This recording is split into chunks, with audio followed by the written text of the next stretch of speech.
Dan terus Hotel 34 Jakarta dan bayangin pertandingan main jam 7 pagi, jam 9 pagi, jam 13 siang. Lu bayang di Jakarta Utara di Tugu. tapi itu beda-beda tim kan yang main kan? Beda tim. Iya, nggak main jam 7 terus main lagi jam 3 kan? Tapi kan lu bayangin, Is. Iya, lu bayangin main jam 13, jam 1 siang, Is. Di Jakarta Utara di Tugu. Pakai lapangan sintetis. Lu kayak apa lu bayangin?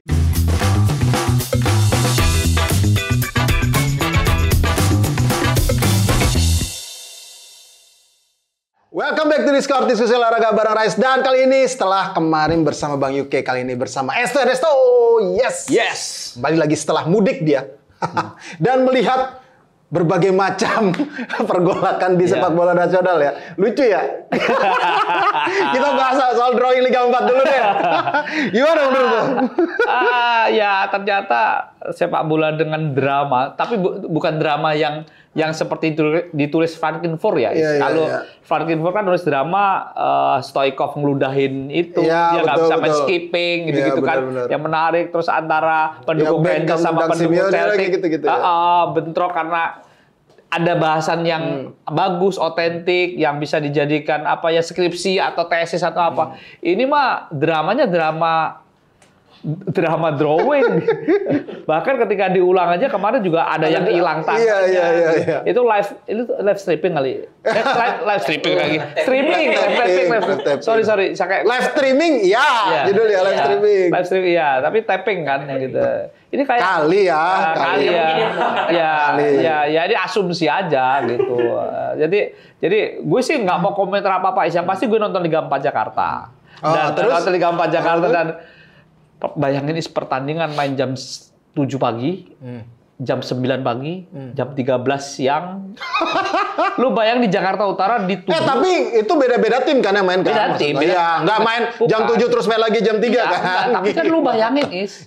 Lu bayangin main jam 13, jam 1 siang, Is. Di Jakarta Utara di Tugu. Pakai lapangan sintetis. Lu kayak apa lu bayangin aja. Ini lagi ngetes ketahanan fisik DKI Jakarta. Pemain-pemainnya biar ntar kuat, biar ntar siap gitu loh di medan apapun. Gue nonton yang di Asiop ya, yang Cempaka Putih sana dekat mertua gue gitu. Gue nonton Persijabar lawan Jakarta United. Itu skornya 12-0. Menang Jakarta United. Itu main itu jam 9 pagi. Nah, itu tuh saya ketemu orang Bina Taruna Mas Hari, Bapak Jarai Nahanan. Kita ngobrol dengan Haris Salisbury ya. Haris Salisbury. Sekelas Bina Taruna aja coba-coba pemainnya. Nah kan lu tahu nggak manajer meeting itu berapa hari sebelum Lebaran? 10 hari. Iya. 10 hari sebelum Lebaran. Iya, aku tahu, itu baru ada kepastian, Is. Habis itu 3 hari kemudian klub-klub pada seleksi 3 hari. Iya, panik lah ya. Lu bayangin, kan ini kan jadwal mudik, Bos. Iya, benar. Jadwal mudik suruh persiapan segala macam. Pertandingan pertama itu tanggal 7. Iya, 7 Lebaran April. itu tanggal 1, Is. Tanggal 31. Berarti kan seminggu. Iya. Itu kalau oke lah kalau mudiknya di kampung itu 2-3 hari gitu, pemain-pemain 3 hari. Itu tanggal 4 sampai Jakarta tanggal 5, tanggal 7 main, Is. Bayangin. Nggak ada latihan ya? Bayangin, pasti nggak ada latihan. Kalau yang nggak biasa memang latihan ya, kayak misal mungkin Batavia itu kan karena latihan terus ya. Akademi gitu. Ya sulit lah. Iya, gue tadi ngomong Bina Taruna sekelas yang punya SSB. Iya, Bina Taruna loh. Kesulitan. Tapi bukan salah mereka. Gini, menurut gue terlepas dari drama, semua orang tahu lah, kita nggak usah bahas drama itu lah. Walaupun nanti kita bacain yang drawing yang terbaru, singkat aja. Tapi gini loh, maksud gue adalah PSSI atau Exco PSSI bagian kompetisi itu bikin aturan yang jelas untuk Liga 4 seperti apa. Misalnya nih, mulai selesai ini, musim baru harus dimulai lebih cepat. Dalam artian lebih cepat itu proses ya, bukan kompetisinya ya, proses. Nah, di data segala macam. Nggak usah nunggu kongres, tapi yang bergerak Asprofnya. Biar Asprof kerja. Kalau sampai deadline, kan sebenarnya... Tapi kan Asprofnya kan di DKI nggak definitif. Ini usulan biar berkembang di netizen, biar rame. Deadline-nya adalah kompetisi regional itu Desember sampai Maret. Ya. Nah, itu masuk akal karena Maret itu kan puasa ya. Jadi Desember, Januari, Februari, Maret 4 bulan. Nah, seharusnya road to ini kan bulan September minimal sudah melakukan persiapan. Nah, ini harusnya ada aturan baku nih bahwa kalau mulai Desember minimal Oktober sudah ada laporan menyelenggarakan atau tidak. Ya, itu penting, itu satu. Terus di klubnya diorganisir segala macam, dan yang penting adalah kalau Asprof sampai deadline Desember ini belum melakukan, dia di bench untuk misalnya voternya tidak boleh voter lagi dalam waktu berapa, dibekukan dalam waktu apa, itu loh. Jadi kalau cuma kayak gini terus berulang terus sebenarnya sampai Lebaran haji, lebaran kucing juga kayak gini terus. Iya sih, emang sih ya. Kita berharap sih memang ada pengelolaan Liga 4 yang lebih baik ya, terutama di daerah ya. Karena nanti mungkin jangan sampai melihat cuma di putaran nasionalnya doang. Betul. Dan ini juga yang jadi masalah, ada putaran nasional ini, pembagian grupnya, drawingnya adalah tidak berdasarkan geografis. Iya. Ini juga kan pasti memberatkan klub ya. Iya. Nggak banyak klub Liga 4, mungkin ya mayoritas lah, nggak mungkin punya dana yang cukup untuk misalnya dari Papua langsung ke Jawa. Itu kan biayanya gede banget. Kemarin salah satu pengurus dari klub Liga Jakarta tuh ketemu gue waktu gue nonton itu bilang, Mas, untuk kebutuhan nasional minim Berapa? Minim. Itu 400 juta. Minim itu. Minim. Itu paling minim. Ya kan makan, tidur, segala macam. Minim nasional itu. Itu dia belum ngomong sampai babak keberapa ya. Itu baru putaran grup doang putaran grup doang. Karena taruhlah kan semua dipusatkan di Jawa Tengah dan Jawa Timur nih kompetisi. Pasti Bali ada kayaknya satu. Oh, sama Bali, sama Bali. Jadi makan, hotel. Belum kan lapangan sewa, nggak disediakan, pasti nggak disediakan tuan rumah untuk training biasa. Oh, untuk training biasanya. Iya kan pasti sewa ya itu transportasi. Dari Jakarta aja, yang ngomong dari Jakarta nih ya, yang bisa ditempuh dengan bis ya. Nah, ini kalau lu dari Riau misalnya, kan ada yang mundur ke Persema Dumai mundur. Terus kabarnya Cimahi Putra nggak digajian, yang juaranya Jabar itu katanya berdasarkan uang. Terus Persido Donggala itu nggak tahu lolos nasional atau enggak. Panpelnya jual kursi band pemain di pinggir lapangan itu. Itu di marketplace dijual, ditawarin karena nggak dibayar. Maksudnya gimana? Panpelnya, lu jadi panpel nih, gue punya klub, lu kerja nggak dibayar. Terus karena nggak dibayar di stadion ada bangku tuh, ditawarin marketplace dijual, tapi segitunya. Itu Donggala kalau nggak salah, Persido Donggala. Sorry kalau salah diralat ya nama klubnya. Tapi segitunya persoalan itu sepelik itu gitu. Jadi ini bukan drama lagi, ini adalah skenario yang dibuat manusia untuk menyulitkan manusia yang lain gitu. Tapi memang ya mudah-mudahan sih berjalan lancar ya. Kita pengennya gitu, tapi kayaknya berat deh kalau dengan hasil drawing seperti ini gitu, mereka nggak mengkaflingkan dulu berdasarkan geografi gitu. Karena ini kan sebenarnya hal yang mudah ya. Untuk seperti itu ya. Dan sebenarnya kalau ngomong unik ya, Liga 4 itu unik Ada dua tim yang dari kalau kampus biasa. Ada juaranya Jogja, PSHW UMY ya. Di Jogja juga ada IKIP UNY juga, Surabaya ada UNESA. Di di juaranya di yang Palu atau pada itu UMR namanya susah itu. Itu. Jadi ini di Riau dan Sumsel itu ada klub yang fakultas Oh iya. Jadi fakultas FISIP. Oh fakultas bukan universitas lo ya, bukan kampus ya. Jadi yang satu namanya Pervisi itu kalau nggak salah Undri ini kalau kembali dikoreksi ya. Ada PS Pervisi, ada FISIP United. Itu satu dari Unri Universitas Riau dan satu dari Sriwijaya Unsri. Itu fakultas. Tim fakultasnya ikut, tim universitasnya juga ikut, tim fakultas FISIP-nya ikut, dan dua-duanya FISIP Lu FISIP nggak? Ya jatuhnya FISIP. Iya, Fikom kan? Gua Fikom ya. Ya makanya berarti kan kita bangga bukan ini loh, bukan fakultas olahraga loh ya. Fakultas ilmu sosial politik loh. Ya gue ada FISIP, bangga banget ikut liga regional dan itu bisa capai nasional walaupun gagal mereka. Tapi itu menarik. Terus di Jawa Barat ada Aljabar. Itu sekelas SMA loh, Aljabar itu juara divisi 2-nya Liga 4, Liga 3 musim lalu. Itu SMA, Sekolah Aljabar. Punya tim. Dan juara dan bisa promosi ke Liga 1, Liga 1-nya, seri 1-nya. Tapi ini tuh keunikan-keunikan ini harusnya di-create menjadi sesuatu yang baik gitu. Iya, betul. Tapi enggak gitu loh. Itu sih menurut gua. Jangan cuma sekedar ada aja juga yang di tingkat Asprof. Karena yang kejadian kan seperti itu sekarang. Asprof agak kesulitan bahkan untuk mencari tim peserta. Seperti di Kalimantan. Timur. Kalimantan Timur. Iya. Lu bayangin Kalimantan Timur itu Asprofnya sangat bergerak. Tapi klubnya tidak bergerak, Iya, itu dia. Kenapa gitu? Kalah sama Papua. Papua itu Papua pegunungan, Papua Barat, Papua Tengah itu bergerak semua. kalau misalnya Papua Jayapura itu oke lah ya. Tapi kalau Persigubin segala macam, Wamena United walaupun Persiba nggak bisa karena sanksi FIFA kan. Wamena United ada lagi. Itu menurut gua juga sesuatu yang sebenarnya bisa nih kalau dari atas itu dilakukan, dan itu bisa misalnya dikasih aturan pengeluaran sekian, cara mengelola tim. Menurut saya itu bagus, tapi gue rasa sih ini efek masih pada kaget sih ya, karena kan Liga 4 ini baru tahun ini mendadak kan? Yakin kaget Is? Ya maksud gue kan bukan karena habis pemilu Is. Ya maksud gue kan karena ini sistem baru yang coba dibuat dari pohon kompetisi ya, dari Liga 3 jadi Liga Nusantara, kemudian Liga 4-nya yang paling bawah jadi kasta terbawah, terus sebenarnya skemanya sama seperti 3-3 musim lalu. Cuma kan waktu itu kan ada ketidakpastian. Waktu kompetisi Liga 4 kapan bergulir nih? Ya Aspur akhirnya mutarnya dapat surat edaran, ya udah nih diputar sampai bulan apa gitu untuk bisa dapetin tim putaran nasional, yang akhirnya ditunggu sampai sekarang. Kan ini mundur kan sebenarnya. Iya, makanya yang gue bilang tadi deadline-nya kompetisi regional itu Desember sampai Maret. Itu jadi ada Desember, Januari, Februari, Maret, 4 bulan. Nah, seharusnya klub-klub Asprof dan klub-klub ini kalau mau ikut serius itu dari bulan September sudah di-announce. Nah, bukan nunggu surat berikutnya. Dari awal udah dikasih tahu kok gitu. Maksud gua ini harus ada sistem yang dibangun lagi. Kan kayak misalnya daftar pemain ada siap tuh ya. Ada siap itu sudah dibangun sedemikian rupa bagus. Nah, tapi pelaksanaan overall-nya yang lebih gede, ruang gedenya itu belum dibangun. Ya memang harus seperti sekarang yang menjadi salah satu contoh paling baik ya Jabar. Kompetisinya Jabar sampai 2 divisi, Jatim juga oke. Jatim oke, tapi masih rapi Jabar sih. Iya, Jateng juga lumayan lah. Pokoknya Jabar, Jatim, Jateng agak lumayan lah ya. Yang paling parah sebenarnya Jakarta sih. Karena di Jawa ini yang paling parah Jakarta. DIY cukup lumayan. DIY lumayan, betul. Gitu. Bali cukup bagus. Banten agak lumayan lah. Banten lumayan gitu. Banten lumayan, dan Banten itu juaranya Persik Cilegon. Persik Cilegon.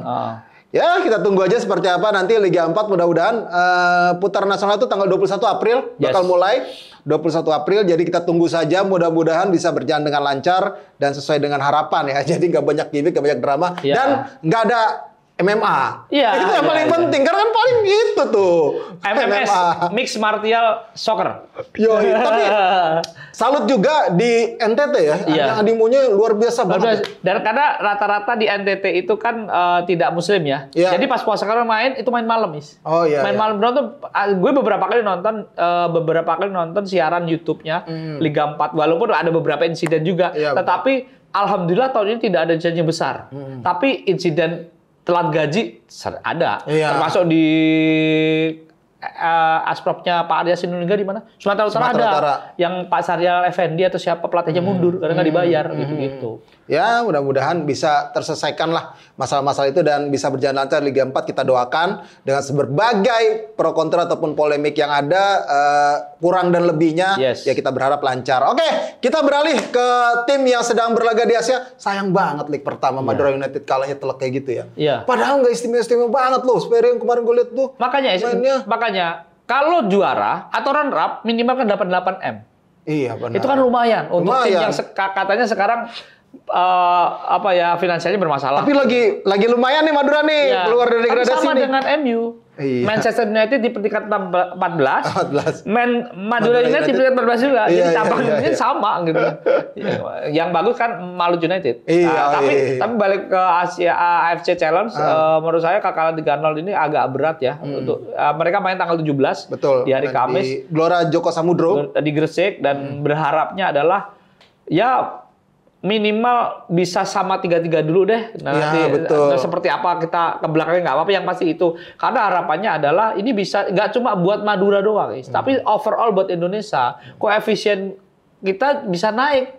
Walaupun mungkin nggak signifikan karena ini kasta ketiga ya di Asia. Tapi bisa naik gitu loh. Ada koefisien kita naik, itu yang paling penting sebenarnya. Karena wakil yang lain Persib Bandung gagal di awal. Terus yang kalau ASEAN kan nggak dihitung ya. ASEAN Club Championship, Shopee Cup itu nggak dihitung, walaupun sebenarnya peluangnya si PSM ke final besar gitu. Tapi itu belum dihitung. Tapi ya harapan kita di Madura gitu. Iya, betul. Tapi sama dengan Manchester United loh.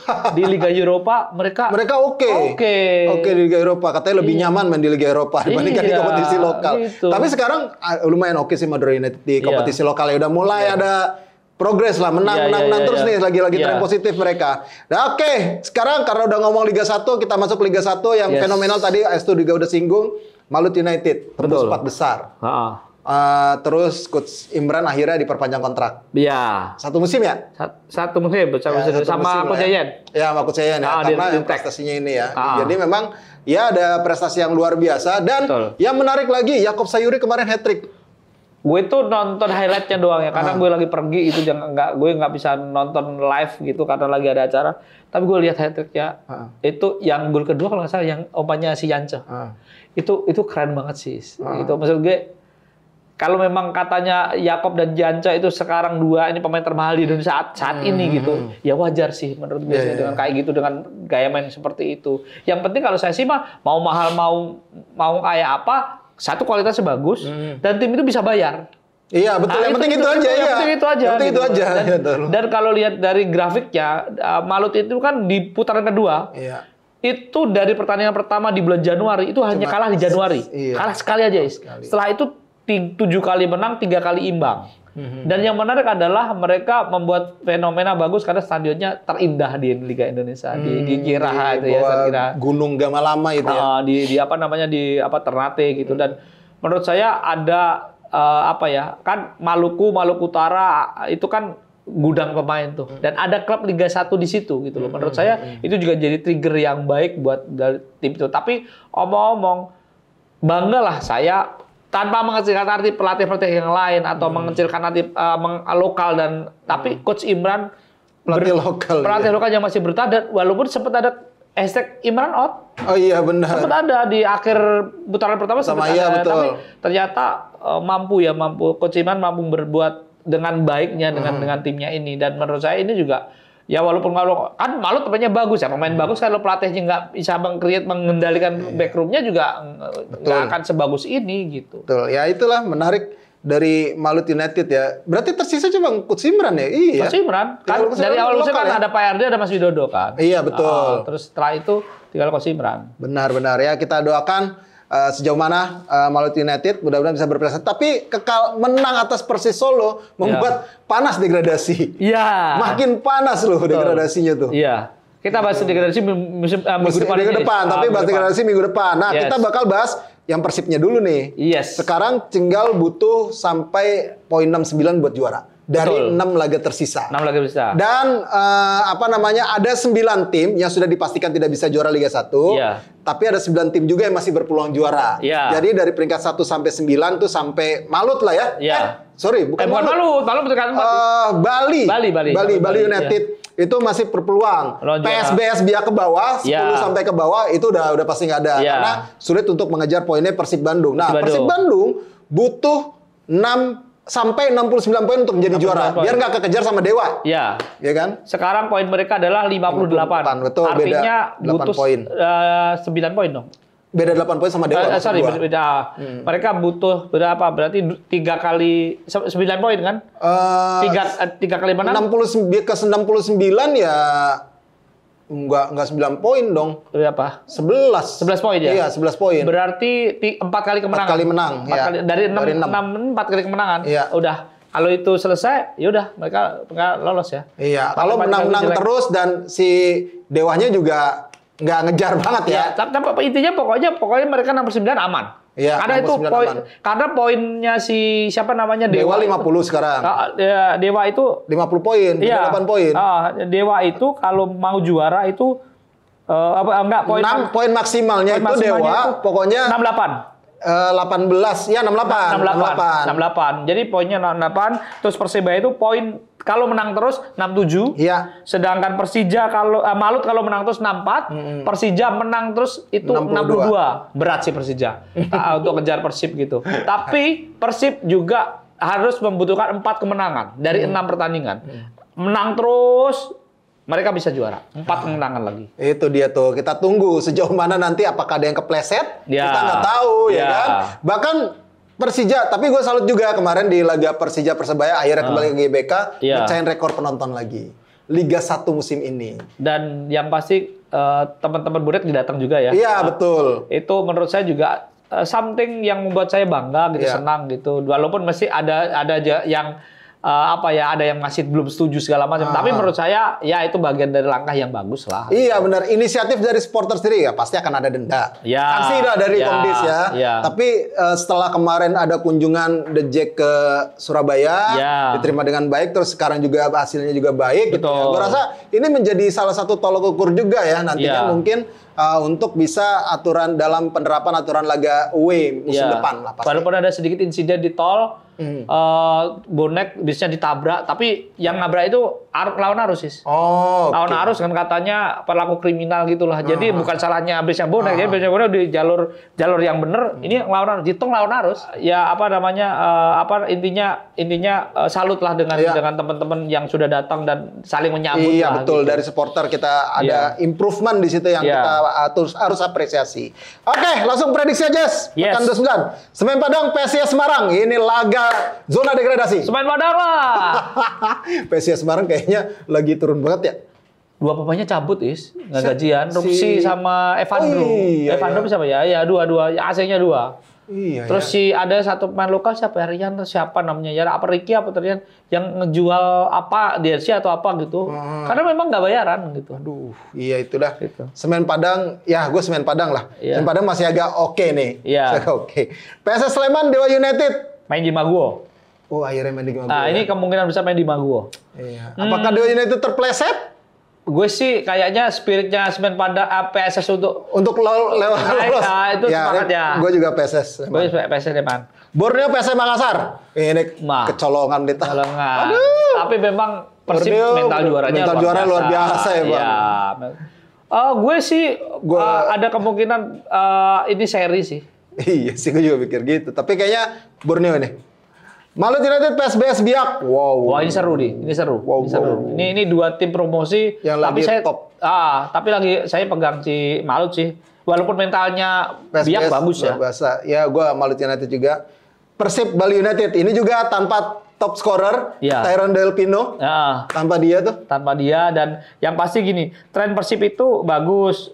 Sedangkan Bali 5 pertandingan terakhir nggak pernah menang. Iya, betul. Musim lalu head to head-nya putaran pertama 1-1 di kandang Bali. Musim lalu Persib menang 3-0 di kandang sendiri. Ya Persib sih. Iya, Persib juga. Persib bisa menang. Oke, terus Barito Persis Solo ini juga Barito masih belum aman ini. Barito sih gua. Ya, di kandang Barito soalnya kan, ini kan. Enggak di Bantul kan? Enggak, udah di Martapura kan? Di Demang Leman. Oke, itu Barito juga gua. Persija Jakarta. Persik kalau main di kandang sering kesusahan. Jadi Persija punya peluang untuk menang. Ya. Karena lapangan jelek. Main di Supriyadi ya? Supriyadi, Blitar. Main di Supriyadi. Oh iya, Supriyadi. Blitar. Ya, kalau main di Brawijaya saya mengunggulkan Persija ya. Itu main di Supriyadi sih. Gue sih imbang. Gue Persija dah. Gue imbang. Persita Arema. Mau nonton nih gue. Persita lagi oke loh. Lagi oke. Ya, gue lebih cenderung Persita menang sih. Ya oke. Gue juga Persita ya udahlah. Kayaknya selamat dari degradasi begitu-gitu aja. Ya. Terus Persebaya versus Madura. Derby Suramadu, ini catatannya adalah putaran pertama menang 3-1 ya. Menang 2-1. 2-1 ya, dan musim lalu seri tanpa gol di kandang di Surabaya. Persebaya sedang tren bagus. Madura juga, tapi saya cenderung memilih Persebaya sih. Iya, karena ada faktor kelelahan juga mungkin Manchester AFC kali ya. Iya benar. Iya kan? Mereka main di tanggal 17. Iya, main tanggal 17. Ya, kita tunggu aja. Kayaknya sih gue juga Persebaya, apalagi main di Bung Tomo ini, ya kan? Ya tentunya Persebaya ingin terus menjaga kans mereka untuk bisa menjadi juara. Ini menarik, Is. Rivera sama Malik Rizaldi. Oh iya. Musim lalu top dengan Madura, sekarang kan melawan mantan timnya. Kita tunggu ini. Malik Rizaldi tapi dijadiin back sayap kemarin. Tapi bagus. Iya. Oh. Bagus loh. Ya kan menang kan? Iya. Seri ya? Oh iya, lupa gue ya, seri. Ada sih tuh Ucok yang golin. Iya, benar. Ya, itulah banyak sekali fenomena-fenomena yang terjadi di Liga 1. Kita berharap terus ada tren yang positif dan bisa kita dapatkan dengan baik ya juaranya ya, tanpa ada drama yang gimana ya. Itu sih yang paling penting. Oke, sampai di sini dulu pembahasan kami di Discord kali ini. Jangan lupa untuk follow sosial medianya dari Skor Indonesia, baik itu di X, kemudian di Instagram, TikTok, di Facebook. Terus jangan lupa terus subscribe channelnya Skor Indonesia. Kita ada di mana lagi nih? Kita ada di Noise juga, dan buat teman-teman yang butuh informasi tentang panasnya persaingan Liga Inggris, Liga Italia yang lagi rame nih, ada juga Liga Spanyol plus Liga Indonesia yang masuk musim pekan terakhir, termasuk bagaimana rangkuman pemain-pemain abroad kita main di luar negeri. Ya. Discord.id itu satu-satunya yang paling daging. Oke, dengan demikian gue Resetnan. Saya Resto. Sampai jumpa lagi.